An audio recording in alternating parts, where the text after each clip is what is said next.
Hi, my name is Annalisa Meier, and I'm here to talk to you about, well, obviously the term is commitment, but of one experience that really changed my life and a bunch of other experiences that helped guide me to figuring out what I want to commit to. So let's see. In 2008, okay, it's fine. Okay, yeah. In 2008, I was admitted to Columbia University, and I was so happy because it was my top choice school, and I was thinking, all right, now I'm all ready, and soon I'm gonna change the world. Well, something got in the way. On my very first day of class here in September, I got sick. No, I didn't catch a cold, I didn't get a flu or anything like that. What I had was something that was much worse.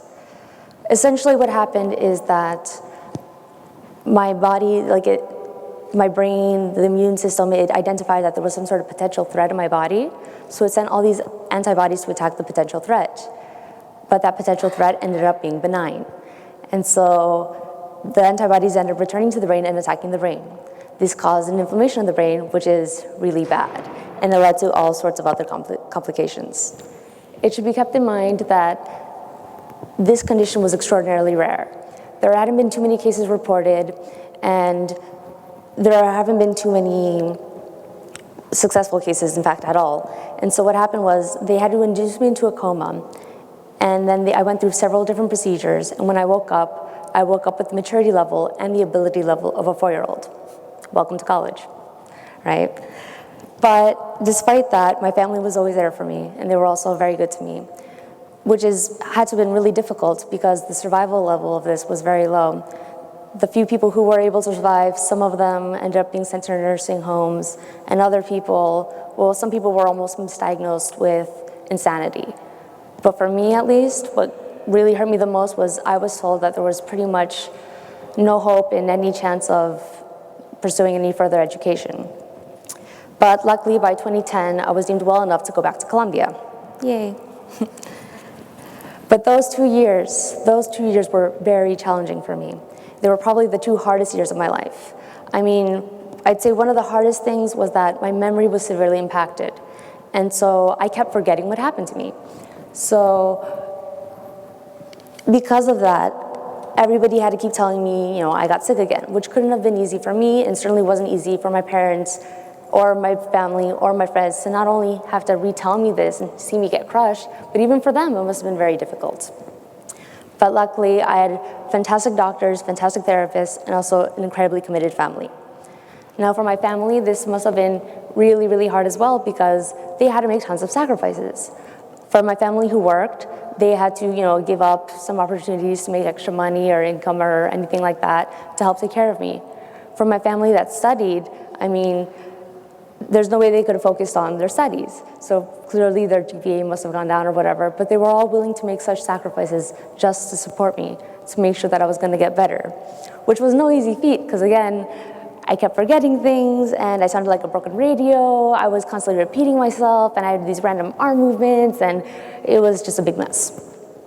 And also, once I started getting better, my image of rehab was pretty crazy because the way I understood it was, okay, all I have to do is go to rehab maybe a few times, and soon I can go back to Columbia, and I can do all the advanced courses. Clearly, this wasn't the case. And so what actually happened was I slowly began to realize how difficult this was, and I slowly began to realize the gravity of the situation, especially when I was told I wasn't going to go back to Columbia. And then I began to complain a lot. And I began to say, oh, why me? Like, why did I have to get sick? Why did I have to get sick? Why? Now, while a brief period of mourning kind of and of questioning is healthy, it's good to feel the emotions. If it's held on for too long, it's actually unhealthy. And so there are 3 experiences that really made me change my ideas about this, that made me go from feeling stuck, because I felt really hurt, I felt resentful, I felt like the world had collapsed. It made me change from feeling like that to feeling really committed to a future, to a person, and to a cause. The first experience was back from my rehab days in DC. There I met a young man, his name is Brendan, and he was also 18 when he got sick. He also got admitted to a top choice university, and he also, he was a president of many street clubs growing up, and we had so many things in common. The other thing we had in common is we both used poetry this way to express our feelings and as a way to cope with the illness. But as time went on, I got better, whereas he got worse. It turned out that he had a tumor in his brain. And so I decided I should listen to some poetry to make him feel better. But he had gotten much worse and very weak and couldn't move. So I told a friend here, look, if I used to poem this time to read to me. If you like the poem that I read to you, please play twice. If you don't like the poem that I read to you, play once. And then when you're done with the eyes closed extra tight, just so that I could figure out, what you mean.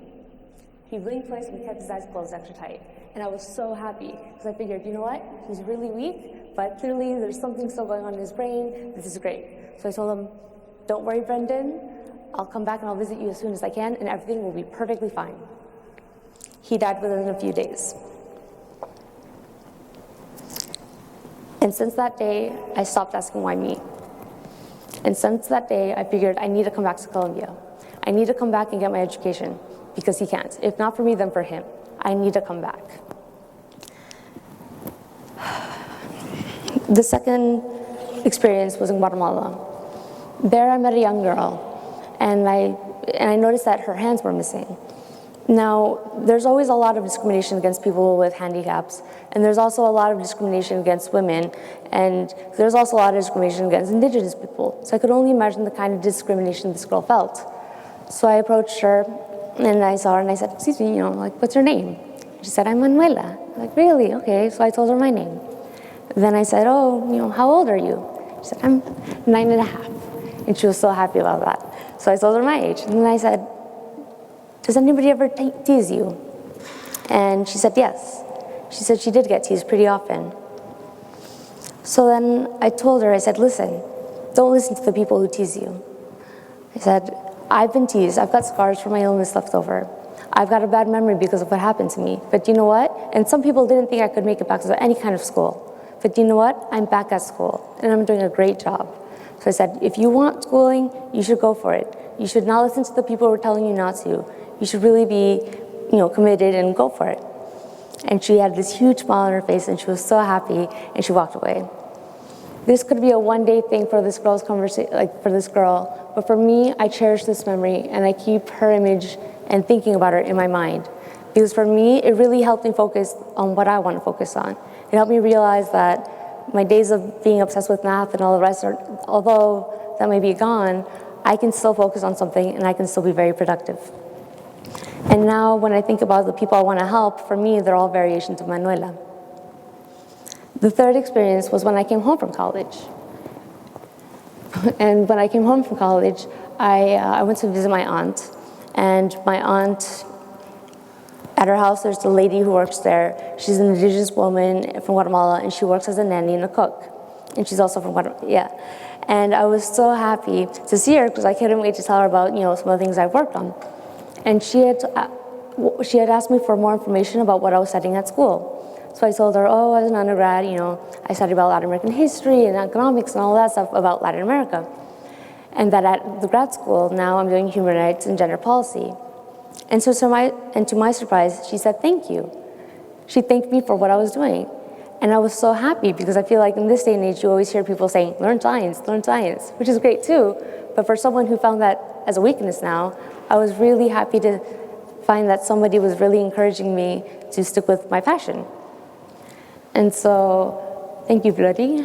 You helped me a lot. And so in the book, Success Built to Last, the authors say that greatness comes at the intersection between pain and passion. I feel like the same can also be said about commitment. If you commit to something, you can find times to help you through the really difficult moments in life. If you stay committed to something, you can achieve lots of great opportunities. And it can even lead you to the intersection between satisfaction and passion.